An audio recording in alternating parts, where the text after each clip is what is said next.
Welcome to Innovative Strategies with Bill Hasse. Innovative Strategy is a show designed to help people with their business and personal financial literacy, but not in the way that you have known. This is not your grandpa's financial literacy, as Bill uses his 30-plus years in the financial industry to stretch your financial box from, let's say about a 30,000-foot view of things. Bill and his guests have helped hundreds of clients achieve and surpass their financial goals. If you have any questions, please email Bill at Bill@BillHasse, that's Bill@BillHasse.com, or reach out to him right here at 216thenet@gmail.com.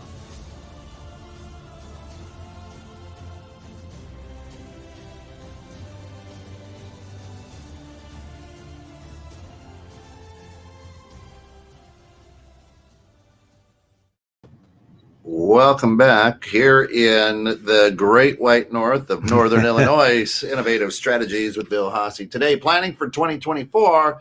What do you need from your business with our good friend Morris Sims? Guys, how are you? Good morning. Good morning. How you doing, Ken? Good. Well, you dug out. Good. It's snowing again, but it's warming up at least. Yeah. Not it's 30, going to be 15, maybe 18. Yeah, we might hit mid-teens. No, I don't think we're going to hit that high today. Well, it got a little chilly down in Dallas there, didn't it? It did. We were down in the teens. My wife made me drip water in all of the faucets all around the house and open the cabinets. It was cold. We had even some of that white stuff a couple of days ago. Not much, a little bit. Wow. Wow, that's my son's down there in Dallas and University Park there, and I told him, drip the faucets and open up the cabinet doors to any water pipes that are on outside walls. Yeah. We have to do that here, and we have heat. Yeah. Right. You still have to do it, but yeah. That's crazy. But it's global warming. So exactly. It's hitting everywhere. Yeah. But Morris, welcome. Thanks for joining us today, Morris Sims. I've gotten to know recently and had some wonderful conversations with. We kind of come from similar worlds and backgrounds. He was with New York MetLife for 32 years. He was a VP and Chief Learning Officer. He was out there doing the training for all those wonderful advisors that you see on the streets. But now you have your own business, right? I do. In fact, a couple of them, and it's been an incredible run. When you retire, you're supposed to go, Bill, and just play golf and forget about the rest of the world. Just have fun, right? Well, I couldn't do that, so I started a consulting business, and just recently, we've had such great luck and great results working with travel advisors and travel agency owners that we started a little company called Travel Masters Learning Community. So having more fun than I've ever had in my entire career. Well, that's awesome. I know from experience, not my personal experience, but my father, when he retired, went in Florida and lived on the golf course and played golf all the time. And I could tell over the years of visiting him that he didn't really care for golf anymore. It just got boring.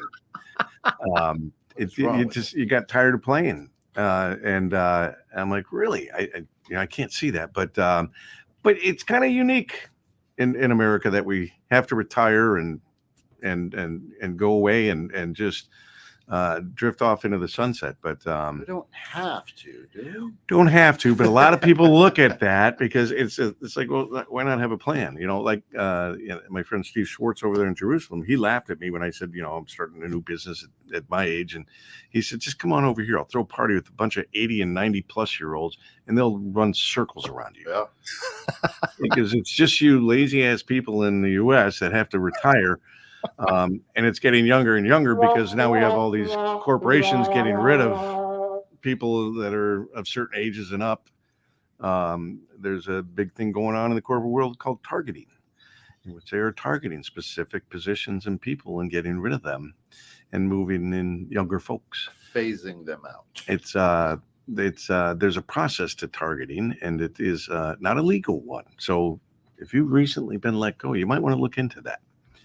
I have some friends that are going through that process right now. But Morris, fill us in. What are you doing now? We got the travel. I get that, but you're also doing some other consulting work, I thought, right? I am. I have several folks that I consult with on a regular basis, and we help them. A couple of the folks I'm working with right now happen to be very new as uh, financial consultants, financial advisors. So we're helping them get into the swing of things and begin to build their business and move forward in their career. It's been a lot of fun working with these. I hope they'll forgive me when I say these youngsters, Yeah. but they're young in the business and young in chronological age as well. And it's just really fun to see them learn all the things that it took me months and sometimes years to learn. See Yep. them learn that up front and then build their business. One young man has been in the business now for over 3 years, and he's just knocking the cover off the ball. It's so much fun to watch. That's And that's awesome because it's not an easy world to get into and right because you don't make any money your first couple of years typically. You got a lot to learn. Your competition might be people who are in the business 20, 30 years, who know everything, all the ins and outs. A young person, they've got a long way to go. yeah, absolutely. And it's I guess I'm sure I'm biased, Bill, but when young guys come in and gals come into New York Life, we have such a strong training opportunity for them there that I believe they get what they really need to be successful, and they get the management, if you will, the one-on-one kind of stuff that helps them learn the nuances. And then I come in and give them another perspective and another point of view. Excuse me just a minute. Oh, I should have done this earlier. I'm sorry. Camera flags out. But they get a little different perspective, and I hope I'm able to help them focus on the right things and get some things going. But Well, luckily, they have a basis in a really good training program at New York Life. well, you're certainly well experienced and everything. I hope you're not teaching them that they should just put all their money into commercial real estate right now. Yeah, no, Well, would not be a wise move. no, not at all. But that's awesome. So so are you helping them and other folks do this strategic planning for their 2024 year? Oh yes, absolutely. I don't know. It's just me, but in my opinion, planning is so vitally important. You know, Dwight Eisenhower had a thing he said about planning. And this is the guy that planned D-Day, right? You think he's Yeah, a right. pretty damn good planner. He says plans are useless. Plans are absolutely useless, but the planning process is essential. And I found that quote and I've used it way too many times, I'm sure, more than likely. But the fact is, he's absolutely right, Bill. A plan, and you know this, you create this wonderful plan and you put all this time into it, and it's just really great and it's wonderful. And then all of a sudden, things change. The market changes, the business changes, Always. your situation changes, you suddenly break a leg, whatever the case may be. Things change, and you've got to go back and look at that plan with a different perspective. The fact is, you've got a plan to begin with, and all you have to do is tweak it because of Right. whatever has changed. If you have to go back to a blank piece of paper, man, there's nothing worse than having to sit down with a blank piece of paper and come up with Good point. Yeah, with no, very any- true. You no, every plan should be fluid, right? You can't write a plan in stone because it's never going to go down the way you think it is. Right. You just can't account for all the things that can happen and the influences that you don't control that can change directions for you. Right now we have AI, right? Yeah. That's changing us rapidly. Remember the days when we used to do a business plan out 20 and 30 years? Yeah. I mean, seriously, we did, right? A generation before us. Yeah. That was a common thing. I think I remember Sony doing 100-year plan. Lord. And it's hilarious, Mhm. because I remember nowadays that. you can't do more than 5, and 5 is really stretching it. Good luck. I mean, you better be very fluid with that one. That's long range planning, Bill. That's what that is. Yeah, it really is. And but you're right. You have to have a plan to start with. You got to have an idea where you want to get to, how you're going to get there. What methods, strategies are you going to use, and then you have to evaluate as you go along. However, However, a lot of solopreneurs, right? Their plan is, I'll make 2 extra calls a day. I'm just going to work a bit harder and I'll have the success that I am. And my question is that a plan? Right. So as you say, you need a plan. For our listening audience and for young entrepreneurs, when I say that, who are in perhaps a startup, define a plan, right? So planning for 2024, if I can do 8 more calls a month, right, I'm there. So is that a plan? Well, it's a plan, Ken, but I'm not sure it's a very good one. But it's certainly a plan. I mean, it's work harder, not smarter. Yeah. But it's like when my boss looked at me and said, well, Morris, if you want that new car, it's only going to take 2 more sales a week. And you think, well, gee, I can do that. Right. And you make your 2 sales. Say, great, I got the car paid for, but oh crap, I forgot I still got to pay the mortgage and the light bill.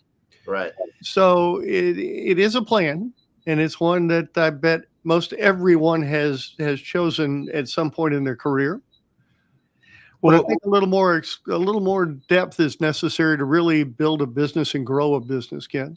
Yeah. So define the plan then. Well, so here's the thing. You talk about the car. I make 2 more sales, but what happens? What's very, very common is you go out and get the car first. Yeah. Now you got those payments, and you're saying, now I just got to go out and get 2 more sales per month or per week or whatever. Yeah. And that cart horse thing, right? Yeah. I did that. Yeah. Look, everybody's guilty of that, and we all do it. But that's kind of a pet peeve of mine now, even though I'm guilty of it. You got to plan out, and it's funny because you know this, Morris, that we used to say in the industry that people will take more time to plan their next vacation than they will their whole retirement. Oh yeah, and it's true, and they'll fail at planning their vacation because every time they're going to spend more money than they plan to spend. Yeah, and it's because things like life happens. So how do you help folks in developing a plan? Because it's not just, I want to make 50 sales and that means I got to sell 1 a week and take 2 weeks off. That's not a plan. It's usually your sales manager's plan for you. And that's what the old standard in management used to be was those kinds of things. And then they'd want to know, well, how many of this kind of product do you expect to sell? And how many of that kind of product do you expect to sell? And ask you all these kind of questions that basically help them fill in their plan that they have to send to their boss. This has to be your plan, Bill. It's got to be all for you. And it starts with the clarity principle. At least that's what I call it. You've got to know what you really want. And it's got to be what you want, not what your spouse wants or what the world says you should want. Or what your brother, sister, neighbor, best friend thinks, or a stranger on the street says you should want. You really have to give it some time and some thinking. I call it thinking on purpose. You got to get down into it, really think about what is it you want from your business. And then you have to think about, okay, that's what I really, really want. It's me, it's all mine, but why? Why do I want that? And that's what I hear folks say, well, Morris, that's a dumb question. I want to provide for my family. I want to pay the light bill. I want to do. That's a surface answer, Bill. You got to go down deep and you got to stay down long and find a why that's wrapped in passion and fueled with emotion. That's what gets you out of bed in the morning and helps you run through those brick walls and jump over the hurdles. Do you find that people might say that their goal is I want to make X amount of dollars? Sure. And because that's another problem I run into, because I say money is not a goal, money is a tool. Right. Yeah. And you can use money as a tool to achieve a goal, but if you're going to make money your goal, it's never going to be enough. It's just not. Even if you say my goal is to make $100,000 this year, and that's your goal, and you do make $100,000, you're going to sit there and say, boy, I could have made 150,000. 200,000, and you just my wife will say that. Yeah, you get sucked. Then you get sucked into working for the almighty dollar instead of making it work for you. But yeah, and I agree with that. I think planning, a lot of entrepreneurs, and correct me if I'm wrong, guys, I'm good at something, but I'm done answering to you, Bill. So I'm going to go do what I'm good at on my own, and I'm just going to hang a shingle. Yeah. Right. And they're going to bang my door down. Or I'm going to stick a magnet on my door of my truck, and away we go, right? And the problem there is that you get out there and you do what you're really great at doing. I've seen this with independent salespeople for years. Yeah. I'm a great salesperson. I can get out there and help people get what they want. I can get out there and solve problems for them. It's a wonderful thing, but I don't know the first damn thing about running a business or anything else. And I wind up going broke because I think that my commission check is my paycheck. And I don't realize that I'm running a business. Yeah. And that you have to think about expenses and you have to think about taxes. Branding, marketing, Yeah. websites, all the things that go into building a business. And that's what the show is kind of all about, is teaching you that there's a lot of different hats you got to wear. Yeah. And a smart move is to bring in people or hire people to help you in the areas that you don't want to do, you're not good at, or it doesn't help generate returns. Amen. Bookkeeping. What entrepreneur, what person loves to do bookkeeping? I only know one.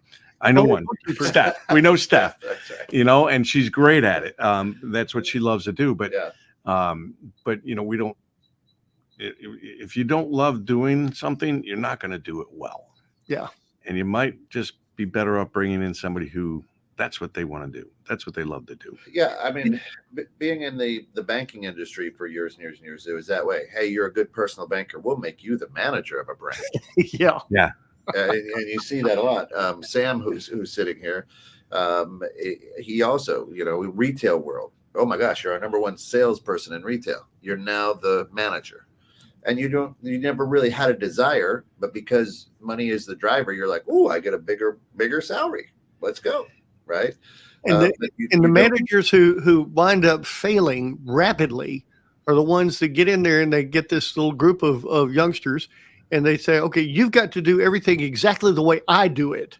Yes. Because I was successful. I was the top salesperson in this whole office. So you've got to do everything exactly the same way I did it. And they think that's going to build a group of wonderful salespeople. And in reality, the way they did it was so unique for them that other people couldn't really fall into that pattern. And that sales manager fails rapidly because they didn't learn how to be a leader and how to really, if you will, manage a group of independent sales folks.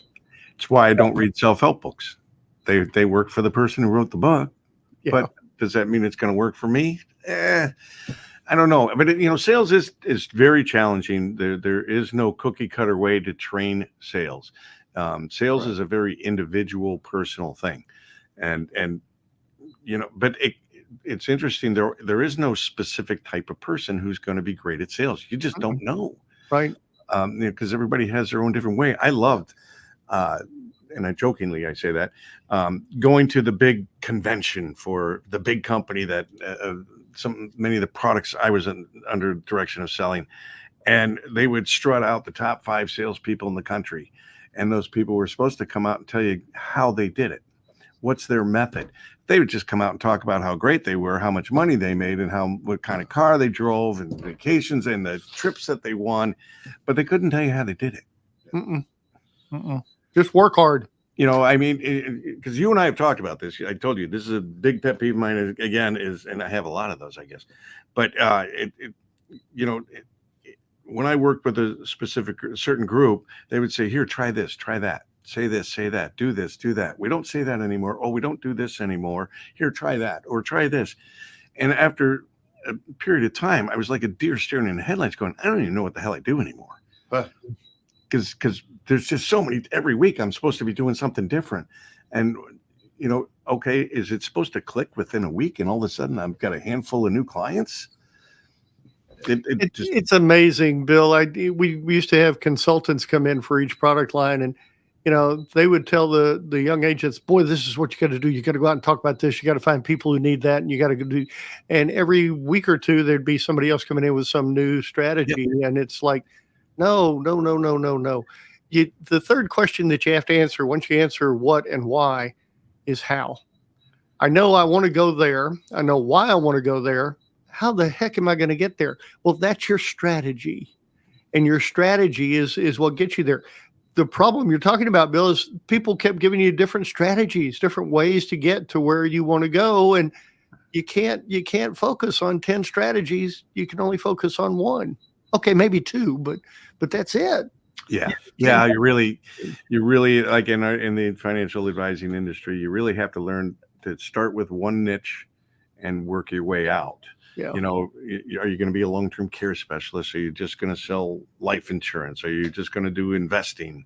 Well, the question that Morris you pose is interesting to me, and it's one that I've never asked myself in the 6 years I've owned this business. Is what do you need from your business? What do you want? Help me understand that a little bit. Well, it really kind of comes down to really answer the question: what do you want? What do you want from your business? Think about it long term, not over a quarter or a year, but rather, what do I want from my business? What do I want my life to look like in the future? When I get to what I want, when I achieve that, what's it going to look like? What's my day going to look like? Am I going to have to do these things that I don't like to do, or is somebody else going to do those for me? Am I going to get up at 5 o'clock in the morning every day, or am I going to get up at 7:30? What's my day look? What do I want my day to look like? What's that perfect day for me? And again, it's got to be what I want, not what the world says I should want. I mean, the world says I should have a business where I don't have to touch it. All I have to do is go play golf and every now and again attend a meeting. No, that may not be what you want, really and truly.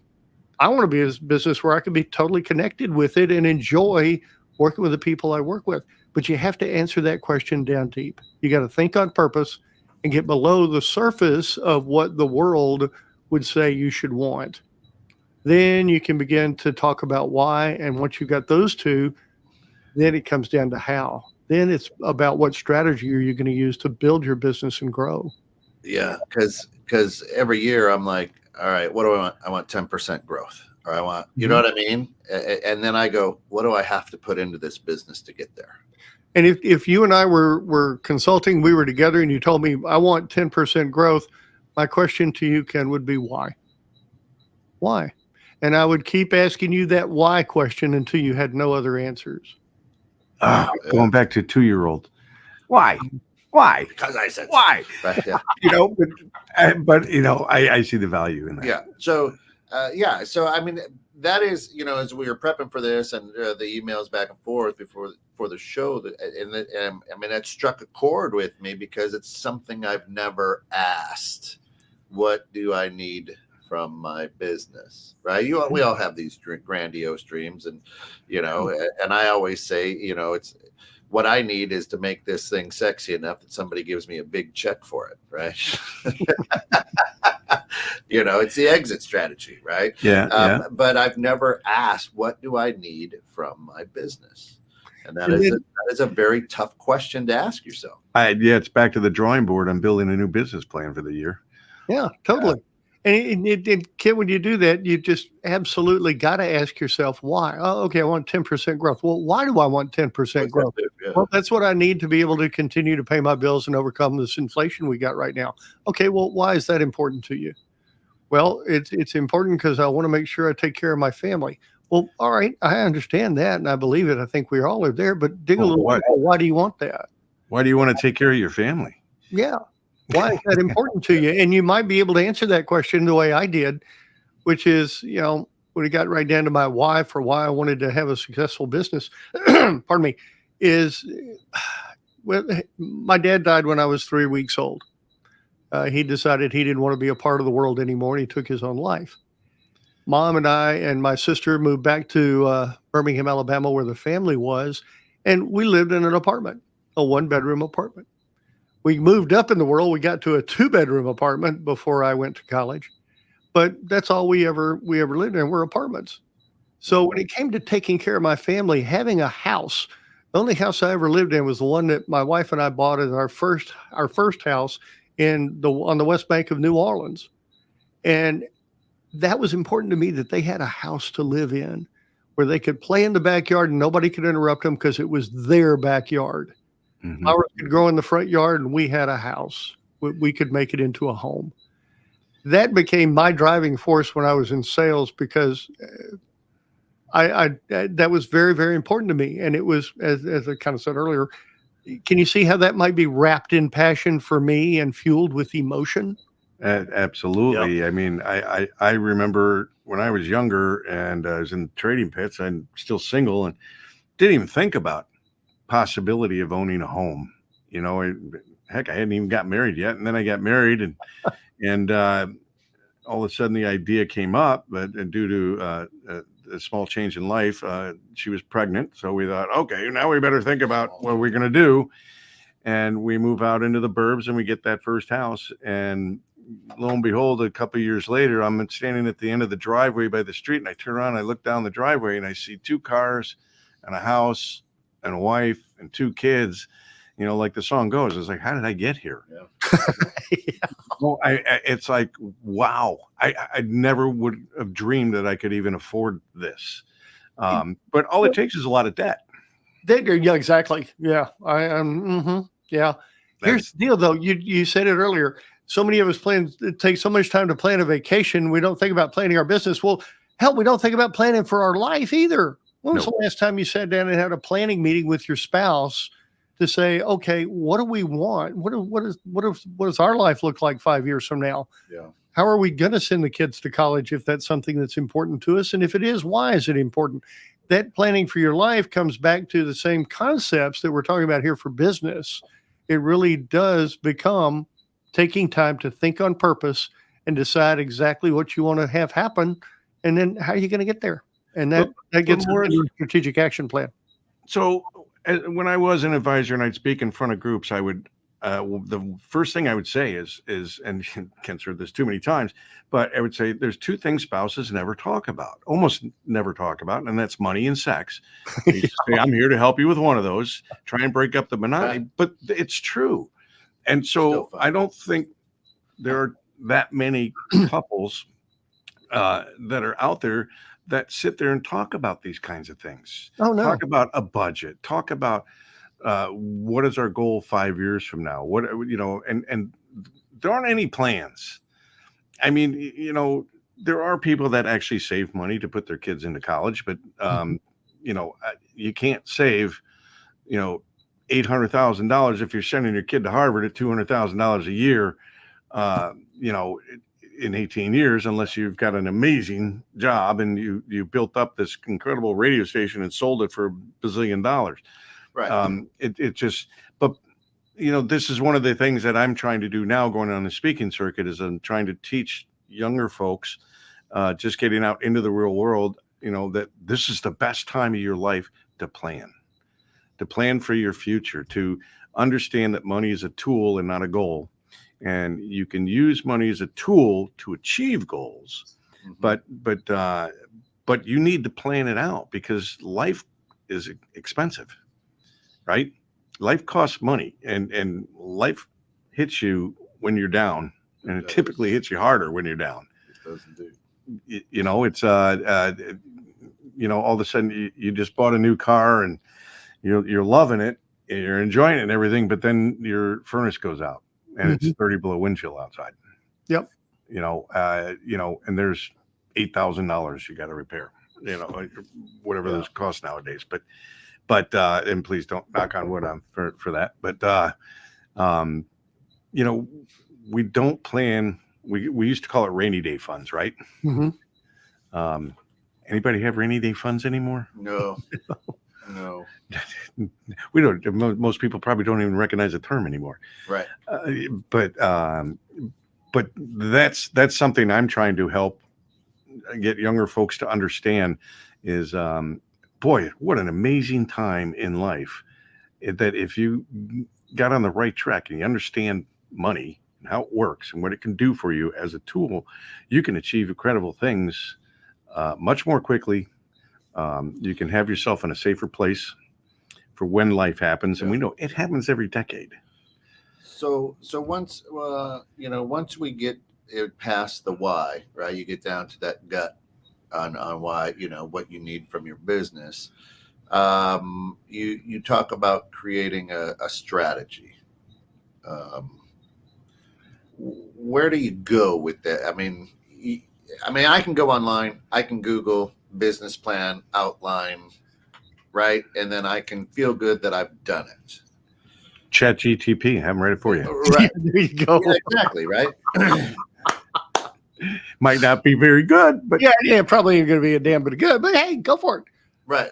You know what I'm saying? So I do. as you're talking about strategery, where do you start? What do you do? Again, a lot of our listeners are solopreneurs, are young in their business. I mean, how do you do it?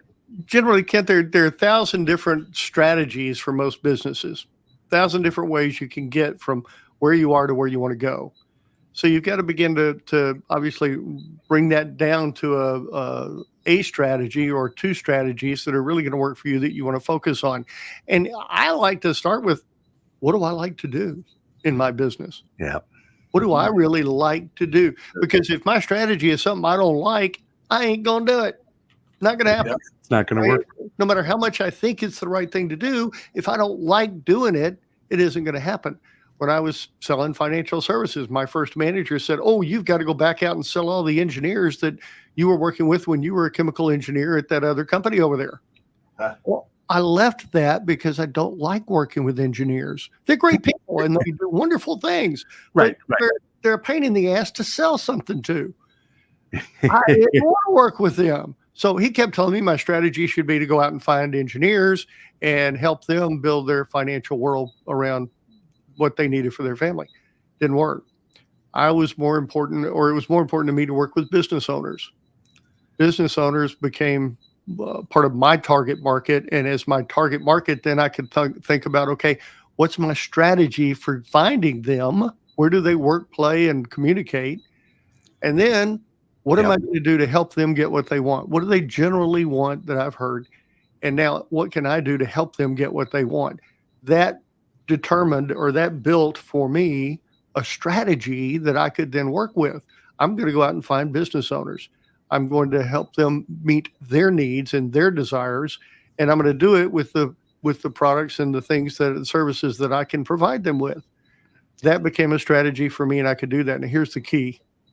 Somebody will always say, "That's fine, Morris, but what if the doctor comes in and the doctor wants you to help them with their disability insurance?" Sell them some disability insurance. Somebody walks into your store and they say, "I want to buy an alligator." You sell furniture and they walk into your store and they say, "I want to buy an alligator."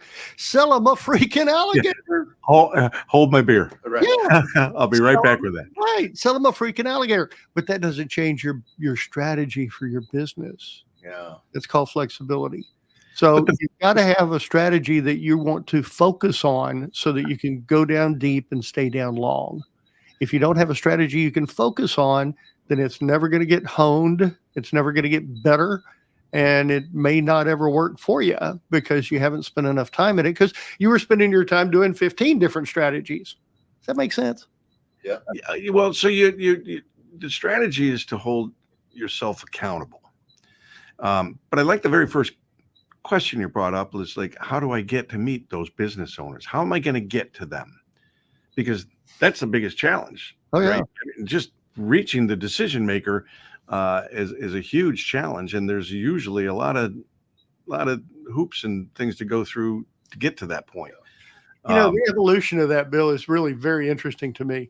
Back in the 1930s, W. Clement Stone and his mother used to go up and down the skyscrapers in Chicago and sell accident insurance to people sitting behind the desk in these massive rooms where there was just one desk behind the other. And they would go through and talk to those people and sell them insurance. Hell, you can't get in the door of a building like that today. Right. And yet Stone was able to build the Combined Insurance Companies of America and become a bazillionaire and go out and do workshops with Norman Vincent Peale and do some just incredible things. He has a beautiful mansion in Lake Forest right here in Chicago. God rest his soul. I actually got to meet Mr. Stone. I worked for Combined Insurance for years. Yeah. And got to meet him. It was pretty cool. I bet.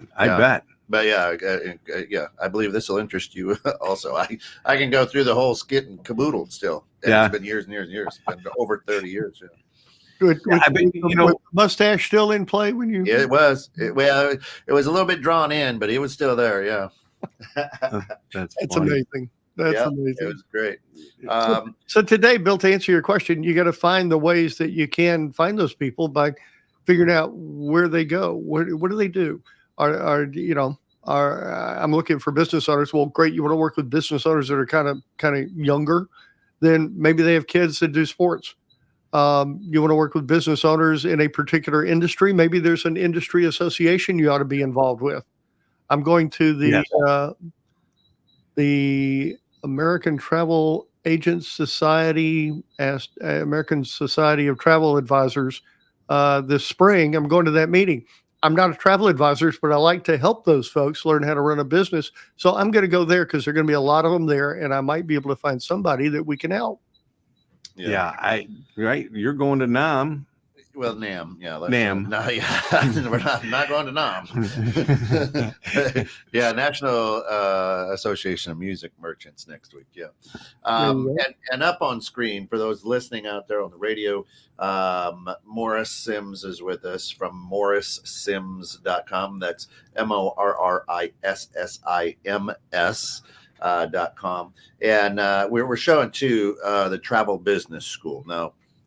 The reason that I'm showing this is even if you not in the travel industry, he's got some modules out there to help you through some of the things that we're talking about. Yep. To the point where like module 2 is attracting your ideal client to your business. We were kind of just talking about that right there. And I find that's a lot of what happens with entrepreneurs is I'm in a referral group, and I'm getting a lot of professional help from the people who are in that referral group who have nothing to do with my business and are maybe somewhat mediocre at what they do, right? Yeah. Yeah. But Morris, you and is it Cindy who put this together? Yes, Cindy Miner and I. Cindy is a travel agency owner and advisor for over 20 years with a multi-million-dollar agency of 50 advisors. Wow. And she brings the credibility to the thing. I bring the business knowledge and the sales knowledge to the thing. And together we think we can do some really good stuff to help travel advisors and folks in the travel industry. So important to acquire a niche. I mean, you're not going to sell to anybody who can fog a mirror. Sure. Okay. If that's who your market is, you've already lost. Yeah. You will never sell. Right. You really need to find a niche. You need to start in one area, focus on it, get good at it, and grow from there. Yeah.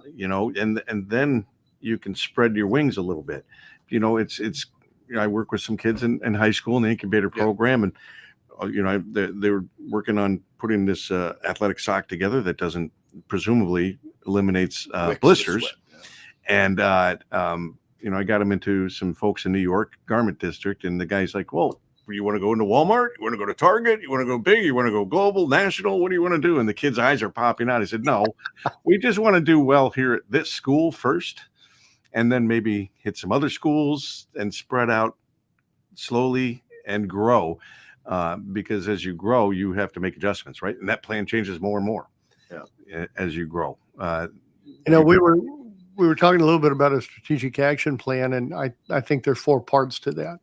There's a marketing plan, there's a sales plan, and then there's an administration plan, because if you grow too fast, Bill, which is what you're talking about, you grow too fast and you don't have the administration systems to back it up, it becomes a bottleneck, and you can't make a new sale because you got all these other things that are sitting there waiting for you to do something with it. So you got to have that administration plan in order to scale and grow. And then you got to have a plan for when you're going to implement this thing. Yeah, you're right. Because what happens then is if you do get all bottled up, is all of a sudden you get that all cleaned up, and on the back end of that is now you don't have any more clients. Now you're starting all over again. Yeah, because you had to shut that part down, and that's very common in sales, right? We fill our pipeline up, we get through the pipeline, all of a sudden we've got nothing in the pipeline because we changed our focus, so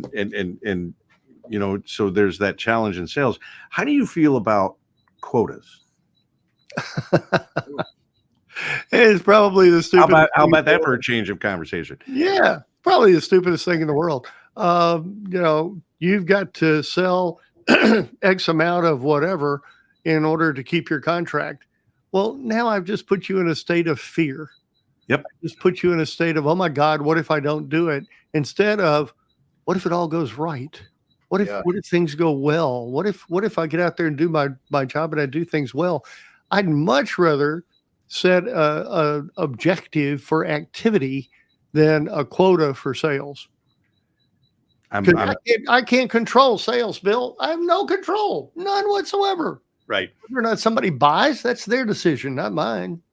But I can control how many people I talk to every day. I can control how many people I take all the way to the point of asking them to buy something. I love that. I love that. When we came out of the trading pits back in 2006, electronics were taking over, electronic trading and stuff. And some of we're like, okay, how do you take biting, pitching, spitting, stabbing, punching, stomping on feet, screaming and hollering, and turn that into a career anywhere else? Well, guys went into sales, and they went into pharmaceutical sales, a few guys. And they actually, in the first month, would do 1.5 or 2 times what their quota was. And the response from the company was, okay, we're going to up your quota and we're going to cut your commissions. Right. And these guys look at them like, you serious? You're seriously going to think you're going to get away with that? And they'd say, that's what we're going to do. And the guys would quit. They would drop right there. They said, you just disincentivized me from doing anything. Totally. Oh, it still worked in today's financial world. I mean, Viagra changed the whole world of commissions. That was the big one back in the 90s. It's because the top 5 guys in the sales for Viagra made more money than the president of the company. They all retired within 5 years. Mm-hmm. But it changed the structure of commissions and how things were done going forward. Unfortunately, I think it was kind of still negative. It didn't change it, I don't think, for the better. I guess that was a hard lesson for the CEO to learn. Sorry about that. Yeah. Couldn't help yourself. Couldn't leave it alone. Couldn't leave that alone. But because that's why I wanted to ask you about that, because so many industries and the financial advising and the insurance world, they still have quotas. If you want to maintain your position with an organization, you have to do X amount per month or X amount per year, or you're gone. And that's not great pressure. I agree with you, because it forces people to go out and act like salespeople. Yeah. And nobody likes salespeople. Here, Bill, I've got a blue widget. I know you own a green widget, but this is a blue widget, and it's a wonderful blue widget. Let me tell you all the benefits of that blue widget, Bill. It's great. I've got a case of them in the trunk. I got a case of them. How many do you want? Right. And they're cheaper. Yeah. Yeah, they're cheaper. They won't fall apart as fast. Maybe. We hope. Take twice as long to get to you. Yeah, but we do put the pressure on, and sales is such a temperamental thing. It's very difficult to teach sales, because it's very difficult to know who's going to be good or not good at it. That's right. I mean, you it doesn't matter whether you're an introvert, extrovert, you're personable with people, or you're not comfortable talking to people. I've seen all kinds be very, very successful. Just as much as you've seen them be unsuccessful. People that you thought, man, this is dynamite. I grew up, my father was in sales, and I grew up with him bringing sales guys home all the time that he managed, and I hated every one of them, because they just sounded like salespeople, like they'd sell their own mother. And I just never wanted to be in sales. And everyone would look at me and say, "Oh, you're going to be such a great salesperson. You're really good. I'm 35 and you're 8, and you're having a conversation with me, and you're comfortable, and you're going to be great at sales." And I'm like, God, it's the last thing in the world I want to do. But the other side of that coin is everybody's in sales. Everybody. Yeah. The best salespeople I have ever seen are the mothers of toddlers. Yeah, they have to be. Or parents of teenagers. Either one, you pick it. They're the best salespeople in the entire world. Or maybe it's the other side of the coin. Maybe the toddlers are the best salespeople in the world. Yeah. Well, they do bring us along slowly as parents. That's right. All these parents worry about, oh, what am I going to do with my first child and everything? Don't worry. So the child will teach you. So Yeah. is it too late to plan for 2024? Here we're 19 days in. And perhaps I did some quote unquote planning in the fourth quarter of last year, but now I'm listening to this show and I'm going, boy, I've never asked what do I need from my business. I always like, what does my business need from me? It's kind of that old, ask not what you can do, what your business can do for you, whatever, however you want to say that, right? Yeah. Gotcha. So is it too late? Have I already lost, the first quarter? Because here we are more than halfway through the first month. Well, let's throw out this thing they call the calendar from January to December, because it really doesn't Thank matter. you. Thank you. To hell with the calendar. Let's plan for the next 12 months. Let's plan for the next 6 months. Let's plan for the next 26 days, or pardon me, 26 weeks. Yeah. Whatever it is, pick a time period. And then let's set a plan for that. I'm working with a young guy who's still in college, and I said, we're going to plan between now and the end of the semester, because things are going to change drastically for you. We're going to have a different plan for the summer when you're an intern at this company. Yeah. So you plan for the period that you need to plan for, and that can start at any point in time when you decide that it's time to have a really true strategic action plan for your business. So I plan, but all of a sudden the phone starts ringing and I'm busy. Mm-hmm. So some of the things in my plan, right? So just kind of go to the wayside, right? Because I don't have time for them because I'm busy. You didn't plan to be busy. Well, You didn't plan for that phone to be ringing off the hook. Right. Yeah. Well, I wished it, but yeah. Right. Right. We call that a good problem. But I can get paralysis from Yeah. planning, right? Can plan myself into a corner, and I go, wait a minute, I want to go out and make a phone call or go out and get sales, but I've got to plan more. And that's where that fourth part of my strategic action plan idea comes from, Kent. It's called the implementation plan. Once I'm in this and I'm doing it, I've got to choose when I'm going to start doing this and put it on the calendar and say, that's my implementation day. And this is how I'm going to go about implementing this, by putting these activities on my calendar. And it comes back to making sure you're planning for things that you have control over, not over things that you don't control. The thing that destroys your mental health more than anything else is worrying about stuff you can't control. And results of a business are things you can't control, because there are other people who have to enter into that decision. They've got to decide to buy. They've got to decide to go to work for you. Other people, when they get involved, you're out of control. It's out of your control.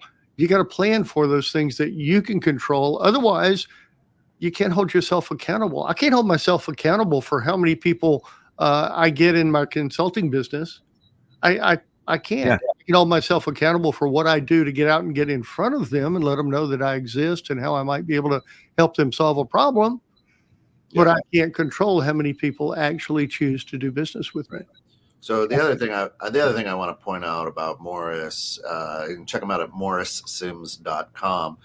Great podcast, the Business of Sales podcast out there. So it's not, we weren't having coffee with a guy at church, right, Bill, where you met Morris and then said, hey, buddy, come be on my show. Right. I mean, he's got a lot of decades of experience. He's got a very successful podcast himself.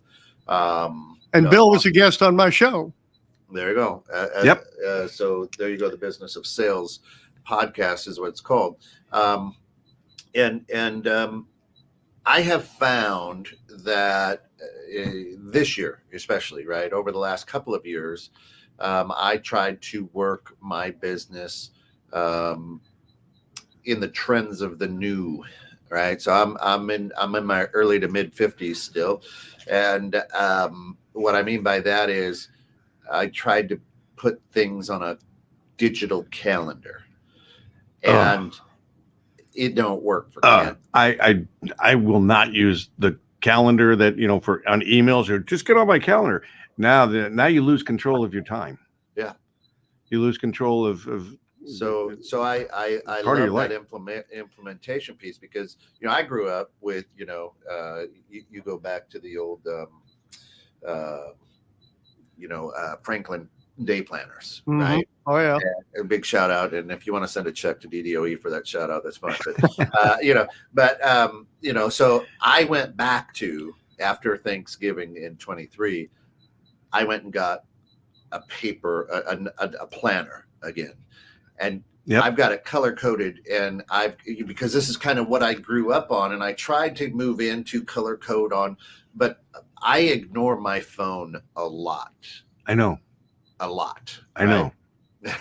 and I do that because I don't want to be distracted. But at the same time, my implementation is I have to look at the day and go, oh, look, I've got this now, and I've got this there, and I've got this there. Great. And if it's not on there, chances are it's not going to get done. Right. But it really focuses me because I'm able to see it and write it down. So I'm using more senses, I guess. And I don't know if that's part of your strategy, but that's what works for me. Morris, tell me if I'm wrong here, but okay, so let's say we're making an annual plan. Well, okay, but you need to break that down too. Mm-hmm. What am I going to do in the first quarter that's going to get me to my year-end goal? And then what do I need to do in the second quarter? And you have to evaluate, what did I achieve, what I set out to achieve, or now do I have to make up? Now, if you start having to make up and you're only getting into the second quarter, your plan's starting to fall apart slowly. I think the first thing you have to do, Bill, is choose the metrics you're going to measure to determine the health of your business. Nice. Yeah. Once we determine the metrics that we're going to measure, then those are the things we're going to look at. And those things are those things you have control over. The point there is this: once you determine what the metrics are, you once again have to narrow that down. It can't be 20 or 30 different things that you're going to measure and look at, because there's always going to be something that's good and there's always going to be something that's bad when you look at 20 different metrics. So you've got to determine the ones that are most important to you, that are going to show the health of your business. Then you can start measuring and monitoring those. And it may or may not include gross revenue. I can't control my gross revenue, but I can control those things that generate it. Mm-hmm. So I've got to monitor and measure those things that I have control over. And I have to be aware of those things that indicate business health that I cannot control. Because if I'm doing everything that I plan to do to generate business and it's not working, then I have to go back and rethink that whole strategic action plan, right? This brings me back to, I love that, because it brings me back to, you can't make money a goal. Right. Money is the result of the efforts put in. That's so you can use it as a gauge afterwards, as a historical gauge, but you can't sit there and say, okay, my goal is to make $100,000. Mm-hmm. Did I make 25,000 the first quarter? No, I made 10. Now I got to make 40 in the second quarter to get back on track. It doesn't work that way. You don't control that. And a dear friend of mine, Dr. Randy Marshall, taught me many, many years ago that there really is a difference between a goal and a desire. I want to make $1 million this year. Mm-hmm. That's a desire. I don't control it. It's a desire. I can pray for my desires, but that's about it. A goal is play the lottery. Yeah, right. Exactly. A goal is something that I totally and completely control. Nobody else has to do anything for me to achieve that goal. I'm the only one. I'm in total control of my goals. Somebody might say, well, that's just semantics, Morris. Well, no, it's not really. When you get into it and you start using it, you start thinking about it, it really is a different mindset. Yeah. I'm going to worry about my goals because they're things I can control. I'm going to watch for my desires and hope and pray for them, but I've got to worry about my goals, and I've chosen goals that help me get to my desire. But if I worry about my desires, and that's what I'm focused on, is worrying about the results, because results are always desires. Yeah. If I keep worrying about that, my mental health is going to go to hell in a handbasket, because I can't control it, and it might be up, it might be down, God only knows. And that's when you wind up losing sleep and going crazy. That's the roller coaster life of an entrepreneur, right? Yeah, totally. It really is, and I love that, because it's mindset is so important. It's so important, and it's so challenging for all of us to be in the right mindset. How do we know? I had a wonderful conversation yesterday with a young gentleman that will likely be on the show here in the future, and that's what he helps people do is get themselves in the right proper mindset for what it is they're trying to accomplish. And what I love too, when you visit morrissims.com, not only does he have, the travel business school, but you can book a discovery, complimentary, right? Discovery session with him. Here, let me throw that up there. There's that free consultation right here. Yep. That you can book with him to help strategize, execute, realize your business sales goals, which is awesome. And there's not a lot of people out there, right, who would give their time like that to help people win, right? And it's such the business of sales, the landscape has changed so dramatically in every profession, right? I mean, you think about buying cars. You had to be a real good car. You needed to know all the benefits, right, features of that car. But now people come in and they're like, listen, I know what it's got. This is the car I want. Yeah. Let me test drive it. And all you got to do is just smile and go, okay, let's get that financed for you. Right. You're an order taker. You're not a salesperson anymore. You're an order taker. Right. So there, that landscape has changed. So, I mean, I love what you're doing here because, one thing's remain the same. What's that? One thing's remain the same. Nobody likes to be sold. Everybody likes to buy. Right. Mm-hmm. Right. Absolutely. Right. Yeah, that's the one constant. But you're right. The sales world has changed. Although my daughter's experienced buying a car, I said, watch out when they come at you and say, didn't you just love that car? Don't you just see yourself in that car? Don't you just need that car? And she goes, the manager came out and said exact words. And I started laughing at him. Yeah. And he's like, why are you laughing? It's because my dad told me you would say those exact words. Yeah. When I bought a car in Monroe, Louisiana, many, many years ago, and it was the line then was, Mr. Sims, what do we need to do to earn your business today? Oh yeah, we love that. That was fine, and I chuckled inside myself. And then the sales manager came out because that's always the way they work at car dealerships. The sales manager has to come out because they haven't trained the salespeople well enough to be able to do it on their own. Sales manager comes out and he looks at me and says, "Mr. Sims, what do we need to do to earn your business today?" And I just about broke out into total hysteria and thought, that ain't going to help you buy a car. Shut up. But it was just hilarious. Yeah. It's what happens. So I mean, we careful about doing the same thing over and over again, right? Yeah. When you get stuck in a pattern, you get stuck and you don't even realize it. Yeah. You get that. I mean, it's not hard for an entrepreneur to get into tunnel vision. So, you know what, Morris, we only have a couple minutes left. I want to give you that time. We want everybody to know, go to Morris Sims. That's MORRIS, Morris Sims, SIMS.com.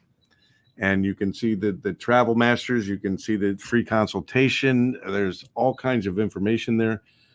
But what would you like to leave our guests with today? Bill, I tell you, we've been all over the place and talked about so many different things. The what we were just talking about, I think, is something that we tend to overlook sometimes. Words and language matter. Words and language matter. I can come up with some recommendations for my product and send them to you and say, Bill, I've sent you 3 recommendations. You look it over, and when you think about it, you just let me know what you'd like to do. I'm right here whenever you know how to get a hold of me. Just let me know what you think, buddy. Talk to you later. I could do that. Mm-hmm. I could do that. And when I do that, chances are all I'm going to hear in my office are crickets, because I doubt I'll ever get that return phone call.